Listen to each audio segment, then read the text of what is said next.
Ladies and gentlemen, welcome to another episode of the World Cup wrap-up. Hopefully you are enjoying these as we bring the World Cup results and recaps daily to you. I will be joined once again by Saucy. Adam, welcome. Just wait for Saucy to jump in and then we'll get started. Global, welcome. Wales Cards, welcome. We're just going to cover the results from Group E and Group F from today. So there's a few big results. What's happening? Maddie, Mint, what's happening? I'll see if Saucy's going to jump in. If not, we're gonna roll straight up. Yeah, let me send him an invite. Here he comes. Thanks, Matty. We enjoy bringing him to you. Hey, Saucy, what's happening, mate? What's going on, mate? Nothing much. Must welcome. Big night of football, man. Big. If we're going to pick a night to have upsets galore, I wouldn't have picked last night with a few of the results that came through, Saucy, and I think we're pretty happy with a few of them.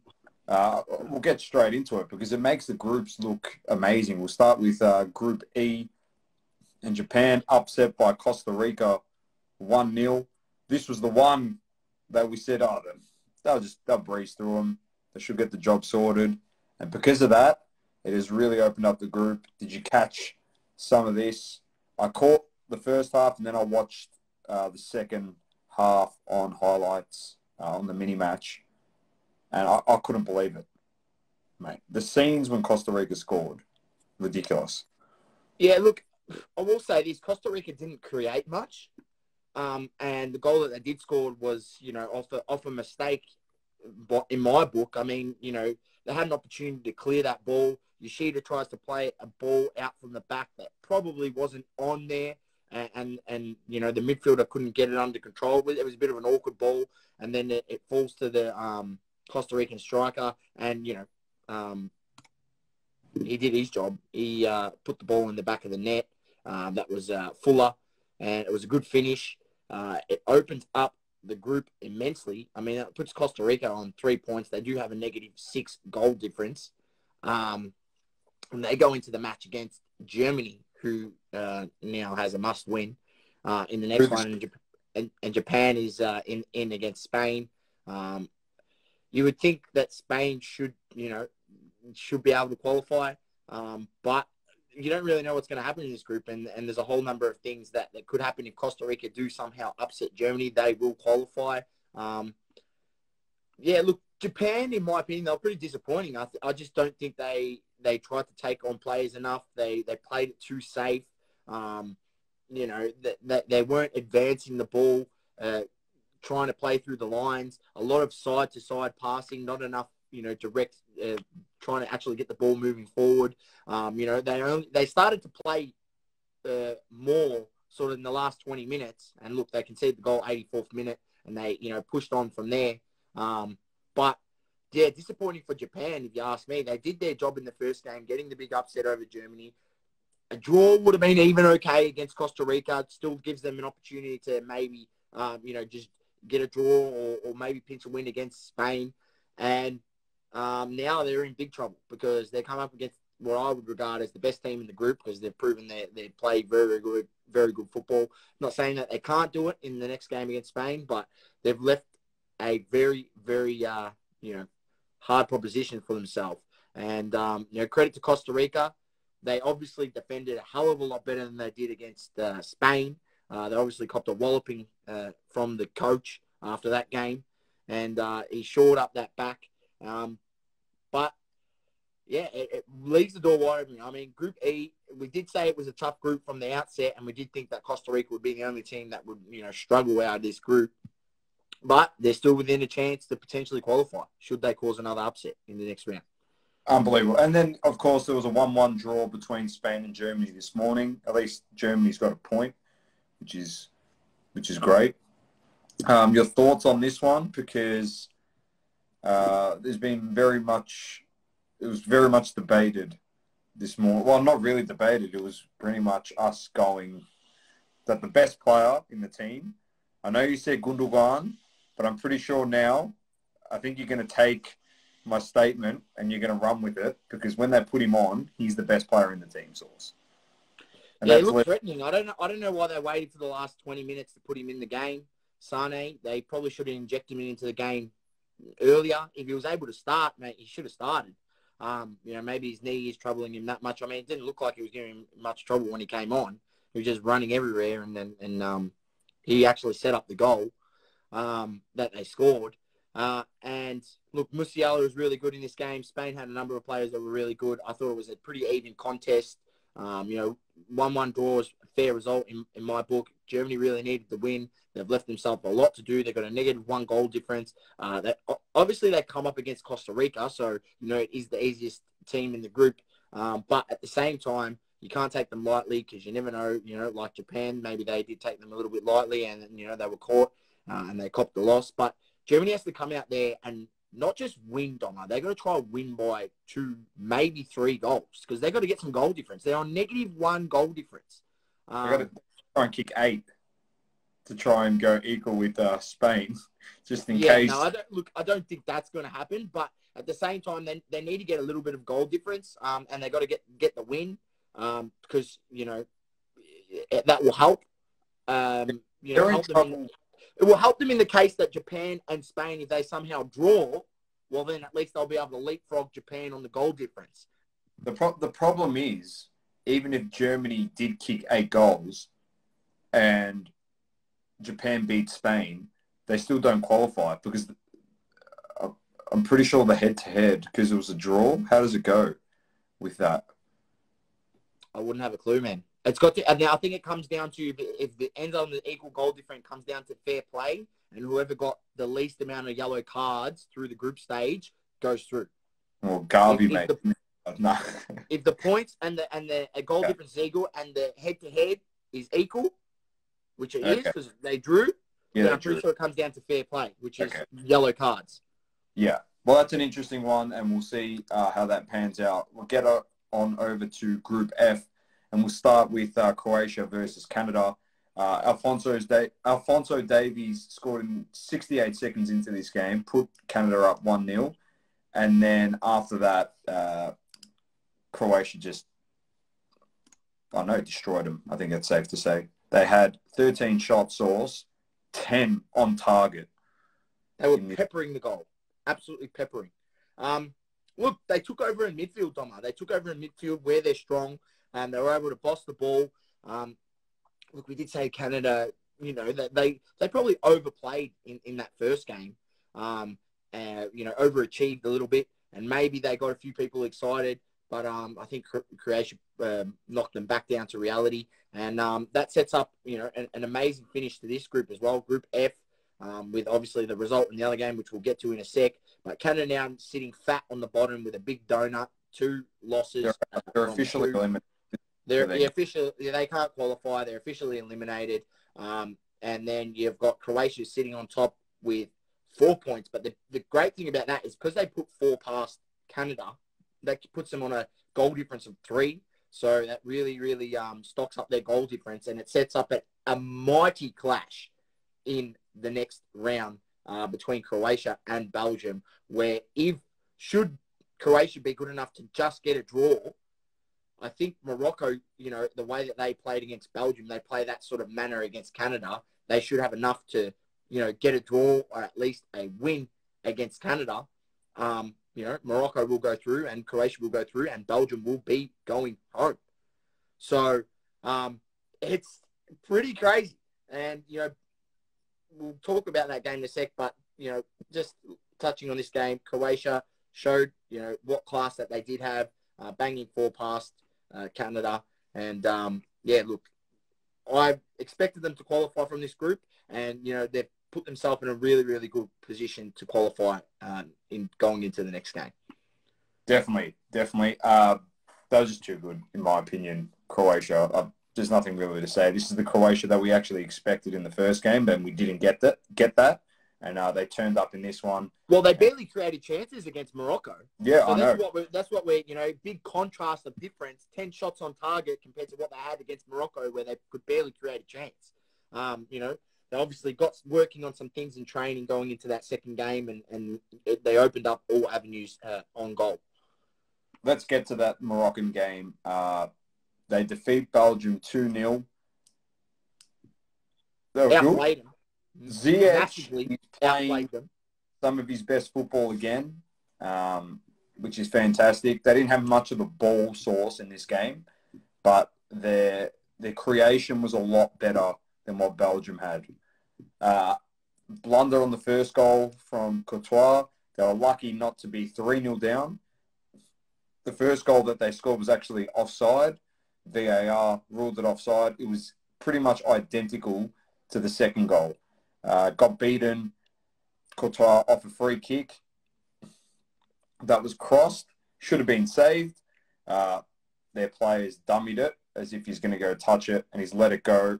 He's blocked the keeper's sight. So when the ball's bounced, he's seen it last second, but he should have been covering the front post. Courtois, he stood too central of the goal. They go down 1-0, and then they break away and get a nice goal at the end there to go up 2-0 in the 92nd minute. And the scenes were unbelievable. Ziyech and Boufal on the wings for Morocco were outstanding. They were just, giving absolute terror to the defenders of Belgium. Very, very disappointing for Belgium. I mean, for a side that has that much talent on the park, you'd expect them to create more chances. They didn't. Had so much of the ball, not enough penetrating passes. De Bruyne really, really struggled. It's not really the De Bruyne that we know from Manchester City. Maybe it's because he doesn't have the same quality around him. But then you have a look at that side and you go, well, there's quite a bit of quality on the park there. So you sort of wonder why it can't click together. Look, as good of a player Eden Hazard is, the times have passed him. He's lost the step. He can't really dribble. He's got really, really good close control, but he doesn't have that step that when he can tap it out in front, he can literally beat defenders. And because he's such a small body, the defenders are now able to, doesn't have the pace, so they're able to body him off the ball and knock him off it easier because he doesn't have that pace to get around them. Kamala says thoughts on Kevin De Bruyne saying his defenders are too old. Yeah, look, I agree because I watched this game and Alderweireld looks terrible. Vertonghen looks slow. So them two at the back there, they've been there for a long time, but especially Alderweireld, he just looked so slow. And when he gets the ball, he's so slow to play it out from the back. And look, I agree. It's something that Manny did bring up when I did the preview with Too Thick Pod. He spoke about Belgium being too old, maybe past some of the players are past it. It is coming to fruition in this World Cup, and they've set themselves a massive, massive task to do in the next game against Croatia. There's no guarantee that that they're going to be able to beat Croatia, and they need to get a win, Doma. They have to win to qualify. That's where it sits at for Belgium. I agree with you. Sammy wants to jump in. Sammy, we're making this very, very quick. I'm so sorry. If we can do it maybe this weekend, if you want to jump in, we're actually strapped for time. So we're just trying to breeze through this very quickly. So I do apologize to you, my good friend. It has been a while since we've spoken, but we will tee something up. We're going to get to the Group G and H games. Let's get to the game at 9 p.m. and it's Cameroon-Serbia Source. And your thoughts on this one? Yeah, look, Serbia favourites. Cameroon is still within this in their own right. And, it's only the second game of the group. If they do come out and get a result, they still, could potentially qualify. Should they? I think they've got to. I don't know if they have to. Yeah, they. I think they play Switzerland in the last game, I believe. But look, I think. Do they play Switzerland or do they play? Yeah, because the Brazil beat them 2-0. But I think Serbia should have enough. Look, I'm expecting Serbia to have a similar situation to Croatia. Lacked the creativity in the first game. I reckon Vlahovic should start this game, put him up front, get him starting, even start Vlahovic and Mitrovic together. You've got to go out here and win this game. If Serbia wants any chance to qualify, they have to go out and win this game because they have to play Brazil in the final game, I think. No. They play Switzerland in the final game. They got to win the next two games. They lost to Brazil. Brazil beat them. They lost to Brazil. So they got Switzerland the next game. So if they win this game, it sets it up. I expect Brazil to go out and defeat Switzerland in their upcoming game and Serbia to win this game. I think it's going to be a very close affair. I'm hoping for goals, but I think we could maybe potentially get a 2-0 Serbia. They keep it tight at the back. But Cameroon can create. I mean, they created opportunities against Brazil. They looked okay, but then Brazil came out in the second half and turned the screws. They were clearly the better side. But that's what you don't want to do with Serbia. You don't want to let Cameroon get a sniff, get to halftime, 0-0. You've got to go out there, get the goal in the first half, assert yourself, go in the sheds at halftime, 1-0, and hopefully get the win. I think they can win 2-0. I'm going Serbia 2-0. Yeah, I'm going Serbia 2-0 as well. I think that's what I put in my predictor. Yeah, sorry, Sammy. I apologise. I know it'll be quick, but yeah, we're trying to be super quick also. He says Australia taking it all. Doubt it. That would be amazing if that did happen. Yeah, Brazil, Switzerland.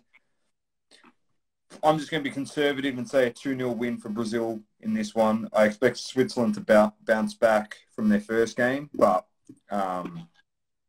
Brazil just too good. So I'm going 2-0. Saucy? Yeah, Brazil too good. I think, Switzerland, other than the chance that they created for Mbolo, they scored. Maybe they had one other chance throughout that game. They weren't, amazing. I think it's Brazil definitely going to win, just a matter by how much. Maybe they concede a goal, maybe they don't. I don't know, but I'm going to go Brazil 3-0, and they lock up their top position of the group. Perfect. And then Group H, we have South Korea versus Ghana at midnight. I'm pretty confident in going with Ghana on a 1-0 win here against South Korea. They played really well against Portugal. And in saying that, though, Portugal didn't play the greatest brand of football. But, yeah, I'm backing Ghana in for a 1-0 win. Yeah, look, you know what, Doma, it's tough for me to say. I watched the game South Korea versus Uruguay. They got a point. Wasn't too impressed by Uruguay. They didn't really give South Korea too many tests. South Korea themselves had a few chances. I think this is going to be a good matchup. And if Ghana wants have a chance to qualify, I think this is the game that they need to target and try to get 3 points. So yeah, it's tough. It's tough for me. I think I'm going to go with Ghana. I think I'll have to agree with you. I think they were pretty good against Portugal. They showed it. Yeah, they showed enough. They showed they were able to get on the score sheet. I think once they actually, they really sat back a lot, and once they went the goal down, they were forced to play. They actually looked good. So it frustrates me with teams like why they don't play like that from the beginning of the game, instead of just waiting until something happens within the game, then changing the way you have to play, and actually you look better as a side. So yeah, I think Ghana did show enough. I think they can win. I think it's going to be a close game. I'll go with South Korea is good enough to get a goal, in my opinion. But and look, let's hope for them to get a goal at the tournament. So I'll go with the 2-1 Ghana win. Nice. Portugal, Uruguay to finish it all off at 6 a.m. We'll see how we go. Hopefully get a nice early sleep source, because I think this could be one that could be live streamed. We'll see. Yeah, this looks like an absolute cracker of a matchup. I'm going to sway with Portugal. We could get goals, or it could be a real tight. I actually tip this, like I'm doing a tipping comp at the moment, and I tip this as a 3-3 draw. But I tip this before Uruguay played South Korea, which was stupid on me. And I forgot to change my tip because you said they look slow. But in saying that, Portugal didn't look great. And if Pereira's going to start at centre-back, those slow strikers might actually have a bit of a field day in Suarez and Cavani. So, and the aerial threat that Ghana had, which is pretty much non-existent, and they still scored goals, I worry with Cavani there. And I think Valverde could have a bit of a field day in midfield also. So I think Portugal will win. But in all honesty, I can see a draw here. I can see a 1-1 draw or, 1-1 draw. That's what I'm going with. Yeah, I'm going to go with, Uruguay has to get a result here. They have to at least get a draw. And Portugal, they just got to try not to lose. But a win would obviously, secure their spot. But I'm going to go with Portugal. 2-1 win, Portugal. I think, there's a high chance they're going to concede goals. Uruguay will change up their tactics a bit. I think they'll be a bit more penetrating with their ball movement forward and create some more chances. 2-1 win, Portugal. It's going to be a good matchup. I think it's definitely one everyone should tune into. Uruguay, cross the ball in, you win this game. That's pretty much my advice based on what I watched in the first game. Just before we do finish up, Sauce, we had a question from Adam. He said, what's your opinion on the Australian 2 a.m. start time? Do you sleep and set an alarm or stay up? You definitely go to have a snooze and then get up. Go to sleep 9 o'clock, wake up, 10 to. Tune into the double coverage live stream that hopefully should be going on, and get us on in the background at the all godly hour of 2 a.m. and let's cheer our boys home, and hopefully they can get a result and maybe qualify from the group over Denmark. If we do actually get a draw, we will qualify. So amazing, or draw or a win. So it'll be brilliant, but definitely have a snooze, I think. And then I think most likely I'll just be riding that 5-hour snooze all the way to the 6 a.m. kickoffs as well, and tuning into those. I will be being Sauce, because I think straight after us is some cracking matchups. I think it's Brazil. Brazil is the same day as us? No. I'm trying to see. Argentina, Poland is the 6 a.m. game. So obviously that's the one that we want to watch. So to see what happens. Yeah. So it could be a long stream. It could be a stream cut short and then restarted. But I'm hoping, depending on how we feel in the morning, I'm definitely going to be up at 3 a.m. anyway, Sauce, because I'm watching Brazil-Switzerland because I'm stupid. But if you are up at that time and you see it all the way through to 6, I think we might set up a watch party for Portugal, get a bit of Ronaldo, wake us up, and that's pretty much it, I think. Hopefully we can see it. You might see me do it if he scores. A really soft one because, people will be sleeping in my ass. Easy. All right, good stuff again, Saucy. I hope everyone's enjoying these. Feel free, obviously, subscribe, jump on our YouTube. These get posted on there, as well as subscribe to podcasting platforms, but also check out our other content on YouTube as well. Saucy, enjoy the evening. I'll see you a bit later on. And peace. Peace. Thank you for tuning in. Please don't forget to leave a review on the Apple Podcasting app. Also, follow us on socials, Instagram, Facebook, Twitter, and TikTok. Talking all sports, double coverage.